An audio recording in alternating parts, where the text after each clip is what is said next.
नमस्कार प्यारे बच्चों, आज की हमारी ये वीडियो है। इसका मुख्य विषय रहेगा लागत का सिद्धांत, theory of cost of lesson 8 of micro economics, जिसमें आज हम करने वाले हैं 25 मोस्ट इम्पोर्टेंट MCQ।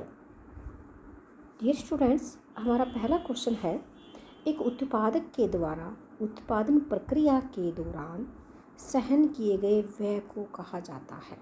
देखो, जो प्रोडक्शन प्रोसेस है उसके दौरान जो भी एक्सपेंडिचर होता है उसको क्या कहते हैं। प्यारे बच्चों, जब एक्सपेंडिचर करता है प्रोड्यूसर किसके ऊपर, इंटरमीडिएट गुड्स के ऊपर, यानी कि मध्यवर्ती वस्तुओं के ऊपर खर्च करता है, उत्पादन के साधनों को इकट्ठा करता है, उनको उनकी सेवाओं का पुरस्कार देता है, तो बहुत सारा खर्चा करता है। और उस व्यय को, उस खर्चे को क्या कहा जाता है। बच्चों, ये ऑप्शन है उत्पादन फलन। ये नहीं है, क्योंकि उत्पादन फलन जो होता है उत्पादन और उत्पादन के कारकों के बीच में कार्यात्मक संबंध होता है। बी ऑप्शन है उत्पादन, ये भी नहीं है। सी है लागत, यानी कि कॉस्ट। बच्चों, सी ऑप्शन बिल्कुल ठीक है। उत्पादक के द्वारा उत्पादन प्रक्रिया के दौरान सहन किए गए व्यय को लागत कहा जाता है, कॉस्ट कहा जाता है। डी ऑप्शन हानि, ये तो बिल्कुल भी नहीं है, क्योंकि कोई भी उत्पादक हानि सहन नहीं करना चाहता। नेक्स्ट क्वेश्चन है बच्चों, नेक्स्ट क्वेश्चन आपके सामने है। सेकंड जो क्वेश्चन है जिसकी हम बात कर रहे हैं वो इस प्रकार से है। सभी मौद्रिक लागतों को कहा जा सकता है, मौद्रिक लागतों को कहा जा सकता है, all monetary costs can be called, कहा जा सकता है मौद्रिक लागतें। सामाजिक लागतें ये नहीं है, वास्तविक लागतें ये भी नहीं है, स्पष्ट तथा बाहरी लागतें बिल्कुल ठीक है, सी ऑप्शन राइट है। एक्सप्लिसिट कॉस्ट जिसको हम बोलते हैं, अस्पष्ट तथा आंतरिक लागतें ये नहीं है। इम्प्लिसिट कॉस्ट नहीं है, क्योंकि इम्प्लिसिट कॉस्ट वो होती है जो अपने खुद के, अपने स्वयं के उत्पादन के साधनों के लिए दी जाती है। अगर उत्पादक की खुद की ज़मीन है तो लगान नहीं देना पड़ता, खुद की पूंजी है तो ब्याज अपने पास ही रख लेता है। इसी प्रकार से खुद की लेबर है तो भी बाहर लोगों को अदा नहीं करना पड़ता, तो उसको इम्प्लिसिट कॉस्ट कहते हैं। तो बच्चों, यहाँ पर हमारा सही ऑप्शन स्पष्ट तथा बाहरी लागतें सभी मौद्रिक लागतों को कहा जाता है। नेक्स्ट क्वेश्चन हमारे पास है, थर्ड जो क्वेश्चन है बच्चों वो आप देख रहे हैं, तीसरा क्वेश्चन आपके सामने है और वो क्या है देखते हैं। वह लागत जो उत्पादन के साधनों के स्वामियों द्वारा उनकी सेवाओं की पूर्ति करने में कष्ट, दुख, परेशानी आदि के रूप में उठानी पड़ती है, क्या कहलाती है। बहुत इंपॉर्टेंट है, बिल्कुल ध्यान से देखेंगे कि वह लागत, कौन सी लागत, जो उत्पादन के साधनों के स्वामियों, यानी कि जो उत्पादन का जो साधन है उनके स्वामियों के द्वारा। देखो बच्चों, उत्पादन के 4 साधन होते हैं, लैंड, लेबर, कैपिटल, एंटरप्रेन्योर। तो ये जो है लैंड, लेबर, कैपिटल, एंटरप्रेन्योर, भूमि, पूंजी, श्रम, उद्यम, ये उत्पादन के 4 साधन हैं। और भूमि का जो साधन, जो स्वामी है भूमिपति है, लेबर का यानी कि खुद मजदूर है, और पूंजी का पूंजीपति, और उद्यमी है ही खुद का।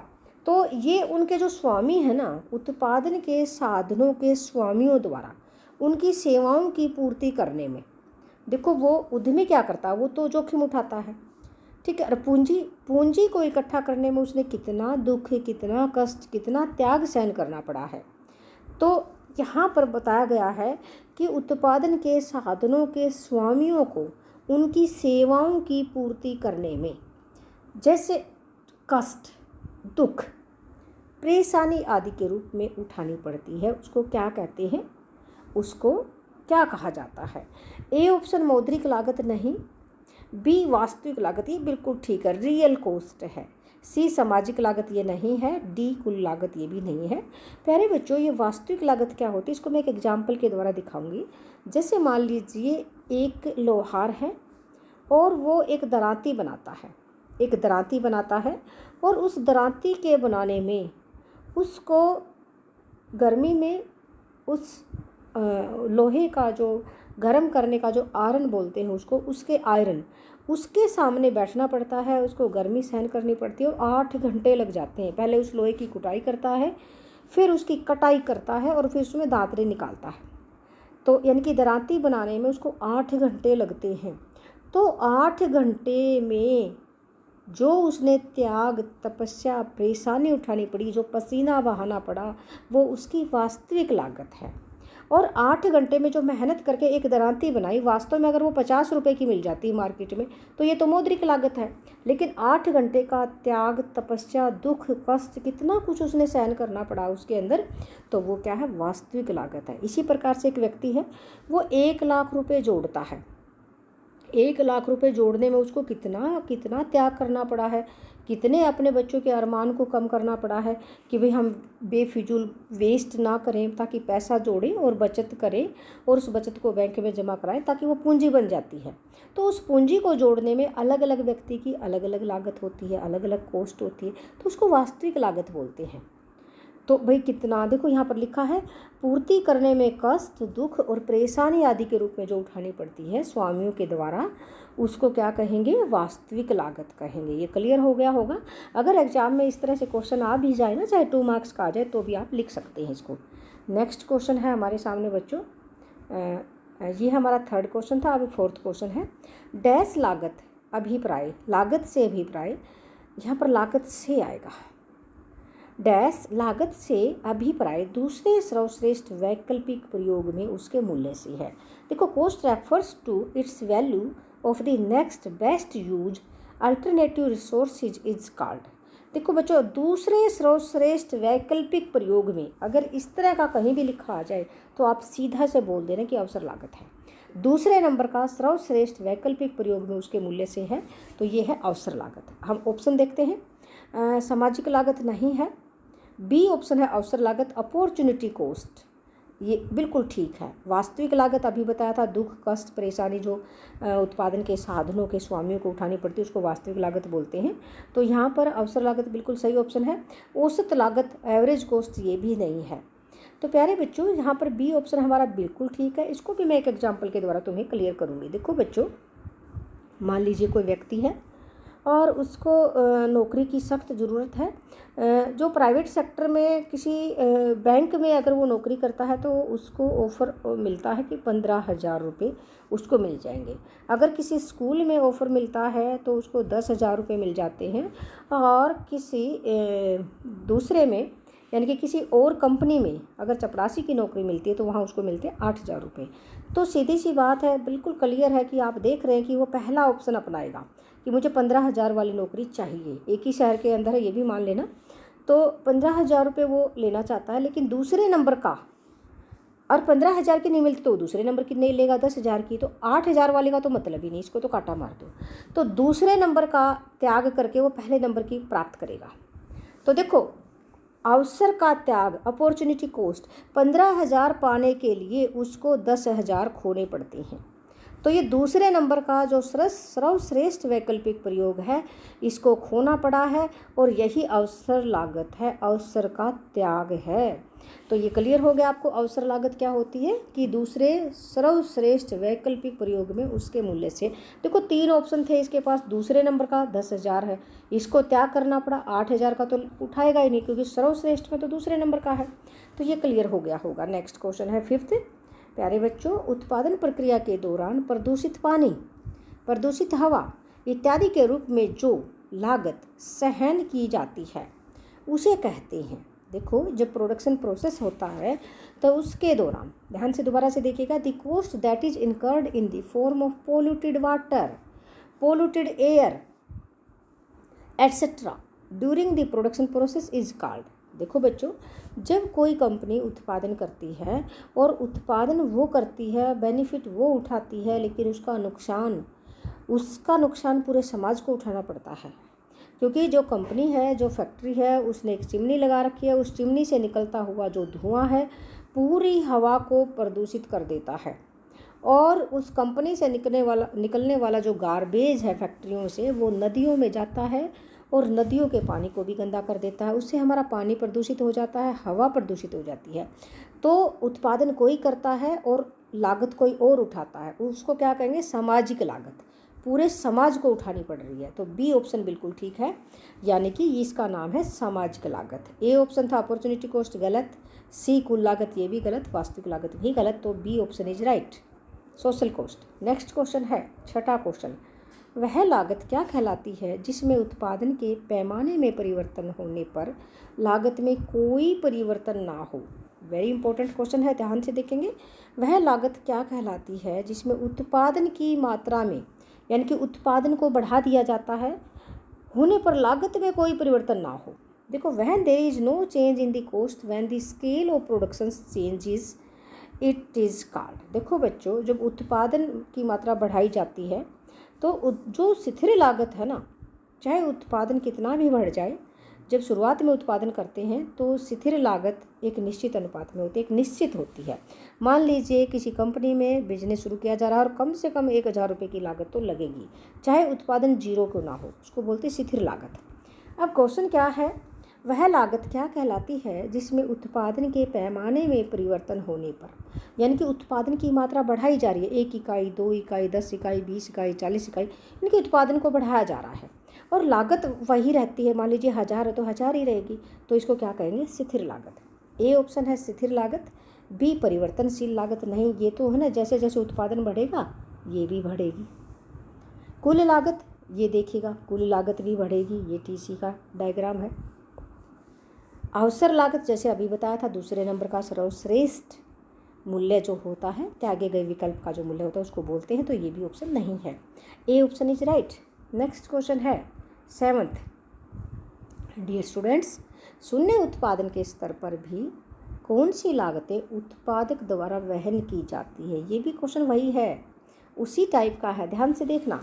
शून्य उत्पादन के स्तर पर भी, अभी वही डायग्राम वापस लेके आ रही हूँ, ये जो है ये शून्य है उत्पादन का स्तर, और कौन सी लागत उत्पादक द्वारा वहन की जाती है, तो ये स्थिर लागत ही है।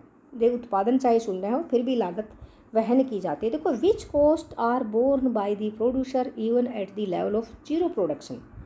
तो ऑप्शन हम देखते हैं, परिवर्तनशील लागत, A option variable cost, no. स्थिर लागत, B option is right.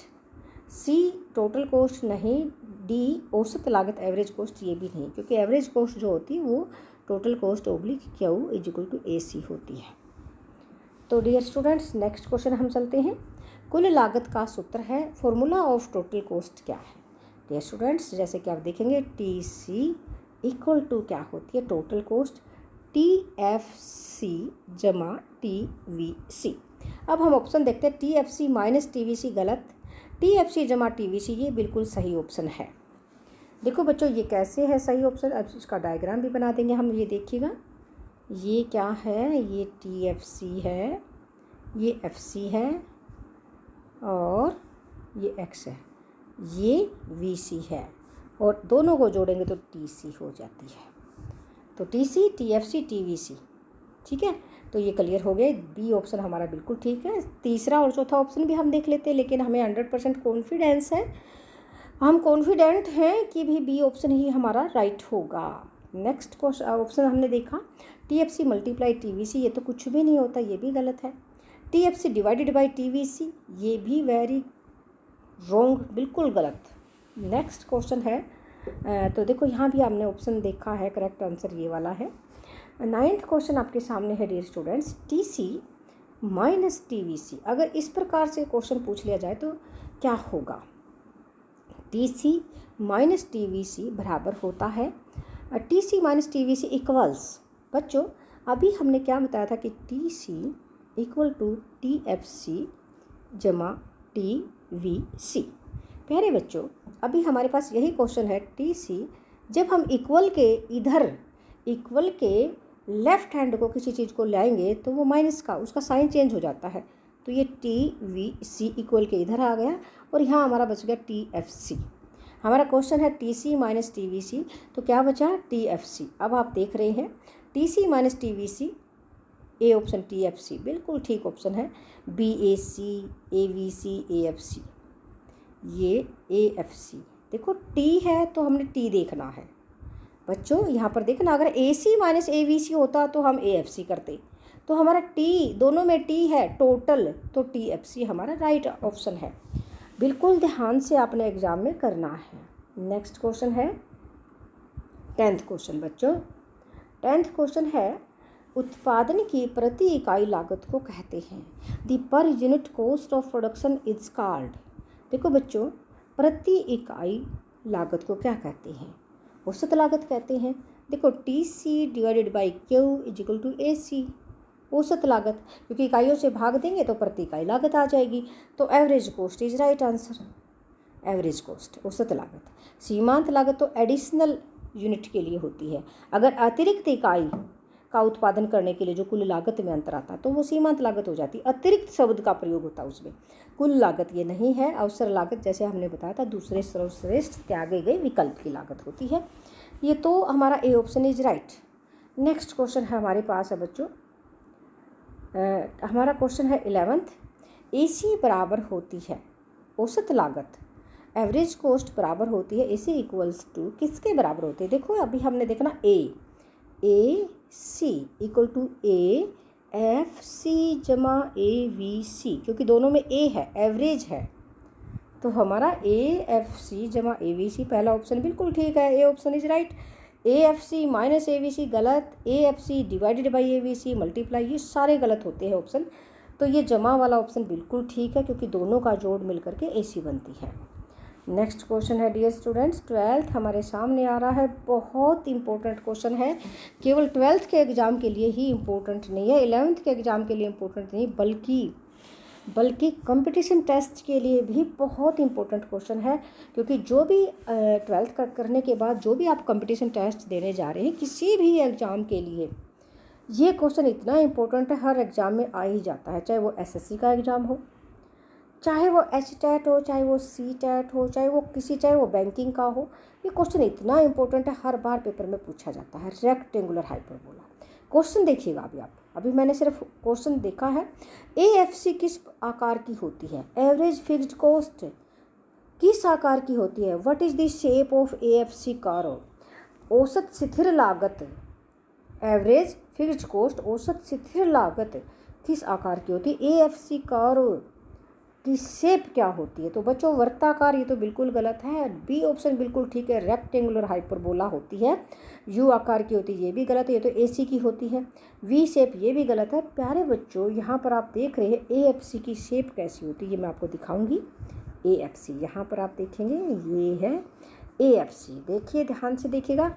AFC ये कभी भी x को नहीं टच करेगी। क्यों नहीं करेगी? क्योंकि जो स्थिर लागत है, टोटल फिक्स्ड कॉस्ट है, वो कभी भी जीरो नहीं होती है, कभी भी जीरो नहीं होती है। तो ये कभी भी x को टच नहीं करेगी बच्चों। ये रेक्टेंगुलर हाइपरबोला है, इसका जो शेप है वो कैसा है? Rectangular hyperbola. एक क्वेश्चन और आ जाता है इससे रिलेटेड, अभी यहाँ पर मैं क्वेश्चन नहीं है इस तरह का, लेकिन बता देती हूँ कि जो इलास्टिसिटी ऑफ डिमांड है ना, इस कर्व के ऊपर जो रेक्टेंगुलर हाइपरबोला कर्व है, AFC कर्व है, ये रेक्टेंगुलर हाइपरबोला है, इस पर हमेशा जो मांग की जो लोच है वो 1 के बराबर होती है, यूनिटरी इलास्टिक होती है। ये क्वेश्चन भी बहुत इंपॉर्टेंट आ जाता है, तो ये दोनों क्वेश्चन आप बिल्कुल ध्यान से करेंगे। नेक्स्ट क्वेश्चन है AC तथा MC किस आकार की होती है? देखो बच्चों, AC तथा MC किस आकार की होती है? What is the shape of AC and MC? U shaped, A option बिल्कुल ठीक है, यू शेप की होती है। वी शेप्ड ये गलत है, डायगोनल ये भी गलत है, नन ऑफ द अबाउ ये भी गलत है। डियर स्टूडेंट्स, ये हम आपको बनाकर दिखाएंगे। प्यारे बच्चों, ये AC है, AC, ये AC है, और AC के न्यूनतम बिंदु से MC काटती है, ये MC है। हमने देखा ये भी यू शेप है, MC भी यू शेप है, ये देखिएगा, और AC भी यू शेप है, तो दोनों ही यू शेप होती हैं। ये क्लियर हो गया आपको। और इसके मिनिमम पॉइंट से ये काटती है, E बिंदु से काटती है। तो हमने देखा ये दोनों ही, A option is right, U shaped होती हैं। नेक्स्ट क्वेश्चन है डियर स्टूडेंट्स 14th क्वेश्चन पर हम जा रहे हैं। हमने देखा क्वेश्चन क्या है, कौन सी लागत उत्पादन के शून्य होने पर शून्य हो जाती है? देखिए, शून्य होने पर शून्य हो जाती है। अब क्वेश्चन है, अब यहाँ पर हम देखेंगे which cost is zero when production is zero. Which cost is zero, बिल्कुल ध्यान से क्वेश्चन को देखेंगे। Which cost is zero when production is zero. Dear students, तो बहुत ही आसान सा क्वेश्चन है। कैसे कि भाई कौन सी ऐसी लागत है जो उत्पादन के जीरो होने पर, ये तो वेरिएबल कॉस्ट होती है, परिवर्तनशील लागत होती है। ये देखो जीरो है, ये ओ एक्स, यहाँ पर हम आउटपुट लेंगे और यहाँ पर हम कॉस्ट लेंगे, लागत लेंगे। प्यारे बच्चों, हमने देखा ओ ये एक्स एक्सिस है, ये आउटपुट है। जब यहाँ पर ये जीरो है कॉस्ट, उत्पादन भी जीरो है, तो ये कौन सी लागत है? वेरिएबल कॉस्ट है। तो यहाँ पर ए ऑप्शन फिक्स्ड कॉस्ट, ये तो गलत है। बी ऑप्शन परिवर्तनशील लागत, ये बिल्कुल ठीक है। सी औसत लागत, ये गलत है। डी सीमांत लागत, ये भी गलत है। तो हमारा सही ऑप्शन है परिवर्तनशील लागत। नेक्स्ट क्वेश्चन है 15th क्वेश्चन हमारा है, निम्न में से कौन सा कथन सत्य है? निम्न में से कौन सा कथन सत्य है? Which of the following statement is true. कौन सा कथन सत्य है? T C equal to sigma T V C, ये गलत है।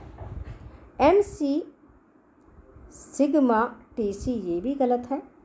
A C A F C T V C, ये भी गलत है, ये भी कोई फॉर्मूला नहीं बनता। डी ऑप्शन है M C T C of N minus T C of N minus one, ये बिल्कुल सही ऑप्शन है बच्चों। ये सीमांत लागत का फार्मूला है और ये क्या है कि T C of N minus T C of N minus one, ये बहुत इंपॉर्टेंट है, एम सी का फार्मूला है, बिल्कुल राइट है ये। नेक्स्ट क्वेश्चन है 16th आपके सामने है और ये क्वेश्चन क्या कहता है, जब एम सी ए सी से कम होती है, एम सी ए सी से कम होती है, when M C is less than A C, then A C बढ़ती है, ए सी गिरती है, ए सी न्यूनतम है, ए सी इज मिनिमम, ए सी स्थिर होती, ए C is constant. Dear students, अब हम इसका डायग्राम बनाकर देखेंगे और फिर देखते हैं क्या होता है। हमें कोई भी अपने आप से कोई तुक्का नहीं मारना और कोई रट्टा नहीं लगाना है। हमने बिल्कुल माइंड से काम करना है, बिल्कुल ध्यान से देखना है, लॉजिक लगाना है। अब यहाँ हम बोलेंगे एम सी ए सी से कम होती है, हम यहाँ पर ए सी बनाएंगे, ये ए सी है और ये एम सी है। तो बच्चों यहाँ पर देखो, ये जो इसके ई बिंदु से नीचे एम सी कम है, एम सी ए सी से कम है, ये ए सी से कम है यहाँ पर ये वाला एरिया, तो M C is less than, तब ए सी क्या होती है? तो देखो ए सी गिर रही होती है, ए सी गिरती है, A C falls, B option is right. अब देखो ए ऑप्शन था ए सी बढ़ती है, ये गलत है, बी ठीक है। सी ए सी न्यूनतम होती है, ये भी गलत है। ए सी स्थिर है, ये भी गलत है। A C is constant, wrong. तो क्लियर हो गया, ए सी गिरती है, ये देखो ए सी गिरती है। और क्वेश्चन दूसरे टाइप से भी पूछा जा सकता है बच्चों, वो क्या होगा जब एम सी ए सी से अधिक होती है तो क्या होता है? देखो बच्चों, यहाँ पर एम सी इस ए सी से अधिक है, ऊपर है। अगर ये इससे ऊपर है तो ए सी का क्या हो रहा है? A C is rising, A C is increasing, तो ये आ जाता है। अगर दूसरे सेंस से पूछा जाए तो आप इस प्रकार से बताना। नेक्स्ट क्वेश्चन हमारे सामने है 17th जो क्वेश्चन है, उत्पादन के शून्य स्तर पर टी सी के बराबर होती है। किसके बराबर होती है कुल लागत? ध्यान से देखना बच्चों, उत्पादन के शून्य स्तर पर at zero level of output T C equals to किसके इक्वल होती है? हम यहाँ पर डायग्राम बनाएंगे, क्योंकि जो माइक्रो इकोनॉमिक्स है वो डायग्राम के बेस पर ही चलती है। आपने ये देखना है, ये एफ सी है, ओ एक्स। अब देखो बच्चों, हमने देखा उत्पादन के शून्य स्तर पर ये जीरो है, उत्पादन जो है ये क्या है? जीरो है। यहाँ पर यह शून्य स्तर है, इनके at zero level of output, ये इसको हम आउटपुट भी लिख सकते हैं इंग्लिश में, आउटपुट। जो आउटपुट है तो टी सी किसके बराबर होती है? जब जीरो ही उत्पादन है तो वेरिएबल कॉस्ट तो लगी नहीं है, तो स्थिर लागत के बराबर है, तो टी एफ सी आ जाएगा ऑप्शन। तो टोटल फिक्स्ड कॉस्ट ऑप्शन है, बिल्कुल सही है। तो क्लियर हो गया ना, टी वी सी नहीं होगा क्योंकि वी सी तो लगी ही नहीं, ए वी सी भी नहीं होगा, ए एफ सी भी नहीं होगा। सॉरी। नेक्स्ट क्वेश्चन है डियर स्टूडेंट्स, 18th क्वेश्चन आपके सामने है, सीमांत लागत के नीचे का क्षेत्र होता है। Area under marginal cost is TVC, TFC, AFC, AVC। देखो बच्चों, जो सीमांत लागत होती है, पहले तो हम इसके बारे में जान लेते हैं। एक अतिरिक्त इकाई का कम या अधिक उत्पादन करने के लिए कुल लागत में जो अंतर आता है, भाई एक एक्स्ट्रा यूनिट, एक एडिशनल यूनिट का उत्पादन करने के लिए जो टोटल कॉस्ट है उसमें अंतर आना। तो बच्चों, जो सीमांत लागत है उसका स्थिर लागत से कोई लेना देना नहीं है। तो ये देखिएगा, ये दोनों ऑप्शन हमारे कट गए। देखो, TVC, TFC, AFC, AVC, area under marginal cost. प्यारे बच्चों, मार्जिनल कॉस्ट जो होती है उसका स्थिर लागत से FC से कोई लेना देना नहीं है। ये बिल्कुल दिमाग में लगा लेना, क्योंकि सीमांत लागत एक अतिरिक्त इकाई की लागत होती है। तो B और C ऑप्शन बिल्कुल नहीं है हमारे। अब हमने क्या देखना है कि सीमांत लागत के नीचे का क्षेत्र। अब हम डायग्राम बनाएंगे। हमने डायग्राम बनाया बच्चों, ये है MC, ये क्या है MC है हमारी, ये MC हमने बनाई, और ये वाला एरिया, ये जो है ये आपकी MC कर्व है, और जो ये एरिया है ये क्या है, तो ये टोटल वेरिएबल कॉस्ट है TVC। ए ऑप्शन हमारा राइट है, टोटल वेरिएबल कॉस्ट है, क्योंकि ये O से लेकर इतना, ये जो एरिया है, ये जो मैंने डॉट किया है, इस तरह से भरा है इसको, एरिया को शेडेड एरिया है, ये TVC आएगा। ए ऑप्शन हमारा राइट है। नेक्स्ट क्वेश्चन है बच्चों, 19th क्वेश्चन आपके सामने है। MC वक्र AC वक्र को काटता है उसके, MC curve cuts AC curve. बहुत इम्पोर्टेंट है, पता नहीं कितनी बार एग्ज़ाम में आया है, ज़्यादातर सभी क्वेश्चन पेपर में ये क्वेश्चन आया होगा। इतना इम्पोर्टेंट क्वेश्चन है, बहुत ज़्यादा, तो इसको बिल्कुल ध्यान से देखना। MC वक्र AC वक्र को काटता उसके, MC curve cuts AC curve A at its, कहाँ से काटता है, इट्स मिनिमम पॉइंट, न्यूनतम बिंदु पर, अधिकतम बिंदु पर, बोथ बढ़ते हुए भाग पर। तो बच्चों यहाँ पर ए ऑप्शन बिल्कुल सही है, न्यूनतम बिंदु पर काटता है। इसका डायग्राम बनाएंगे, हमने कई बार पहले भी ये डायग्राम बनाया है। ये AC है और ये इसका न्यूनतम बिंदु है, और यहाँ पर MC काटता है। तो ये क्लियर हो गया। नेक्स्ट क्वेश्चन है 20वां जो प्रश्न है उसको बिल्कुल ध्यान से देखना है। पहले हम इसकी स्टडी करेंगे बिल्कुल ध्यान से। तो डियर स्टूडेंट्स, देखेंगे क्वेश्चन क्या कहता है। उत्पादन की चौथी इकाई में AFC 20 रुपये है। देखो, उत्पादन की चौथी इकाई में AFC 20 रुपये है। उत्पादन की 5वीं इकाई में AVC 40 रुपये है। अब कह रहा है उत्पादन की 5वीं इकाई AC होगी, क्या होगी हमें नहीं पता, इसने पूछी है। कोई बात नहीं, हम इसको बिल्कुल ध्यान से देखते हैं। देखो बच्चों, इसने कहा है चौथी इकाई में AFC। हम इकाइयाँ लिखेंगे 1 2 3 4 5। हमने यहाँ पर इकाइयाँ लिख ली। अब ये कह रहा है कि AFC 20 रुपये है। हम यहाँ पर लिखेंगे FC और यहाँ लिखेंगे AFC। देखो बच्चों, जो चौथी इकाई है उसका AFC 20 है। कितना है, 20 है। तो एवरेज फिक्स्ड कॉस्ट, तो टोटल फिक्स्ड कॉस्ट कितना होगा, 20 चौके 80, 24 जा 80, ये तो 80 आ गया, हो गया क्लियर। अब क्वेश्चन आगे बढ़ते हैं। क्वेश्चन क्या कह रहा है, उत्पादन की 5वीं इकाई में AVC 40 रुपये है। देखो बच्चों, यहाँ हम VC का कॉलम बनाएंगे और यहाँ पर बनाएंगे AVC का। AVC 5वीं इकाई का ये 40 रुपये है, AVC। देखो बेटा, AVC 40 रुपये है। तो इसने कहा उत्पादन की 5वीं इकाई का AC क्या होगा। तो देखो बच्चों, AC जो होता है AFC और AVC का जोड़ होता है। AVC यानी कि AC इक्वल टू AFC और AVC। कोई बात नहीं, आपने ये दो चीज़ें यहाँ पर देखनी है। 5वीं इकाई की पूछी है इसने। अब देखो, 5वीं इकाई की AVC हमारे पास है, तो 5वीं इकाई की AFC हम निकाल लेते हैं। देखो बच्चों, 4 इकाइयों की टोटल फिक्स्ड कॉस्ट 80 है, तो 5वीं की भी 80 हो जाएगी। तो 5वीं इकाई की स्थिर लागत 80 है, क्योंकि ये तो सभी की 80 रहेगी, ठीक है ना। तो 5 को इससे डिवाइड करेंगे तो हम क्या निकालेंगे, AFC निकल जाएगा। 5 1 जा 5, 5 6 जा 30, तो ये कितना हो गया 16। अब हम VC हमने क्या निकालना है, AC निकालनी है। AFC जमा AVC, तो क्या आ जाएगा, AC आ जाएगा। 40 में 16 जोड़ेंगे कितना हो गया, 40 50 56, यानी कि कितनी आ जाएगी 56। ये मेरे ख्याल से क्लियर हो गया होगा बच्चों को। तो A ऑप्शन 20 रुपये गलत है, B 40 ये भी गलत है, C ऑप्शन राइट है 56 है, D ऑप्शन 60 ये गलत है। प्यारे बच्चों ये क्लियर हो गया होगा, नहीं तो एक बार कॉपी पेन लेके अच्छे से खुद निकाल कर देखोगे तो भी क्लियर हो जाएगा। अगर फिर भी समझ में नहीं आया तो वीडियो को दोबारा से देख लेना। नेक्स्ट क्वेश्चन है 21वां। जब उत्पादन का स्तर शून्य होता है तब स्थिर लागत होती है। When the level of production is 0, then there is fixed cost will be।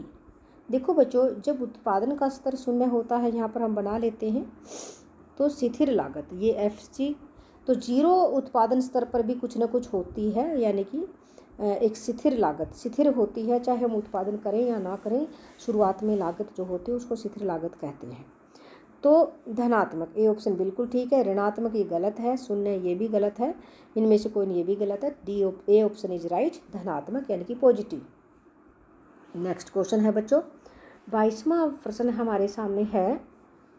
22वां जो प्रश्न है वो इस प्रकार से है।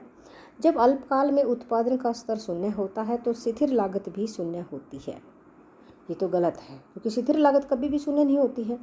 When the level of production is 0 in the short run, then the fixed cost is also 0। ये गलत है, असत्य है, फॉल्स है। तो हमारा सही आंसर है 2 सेकेंड, असत्य है।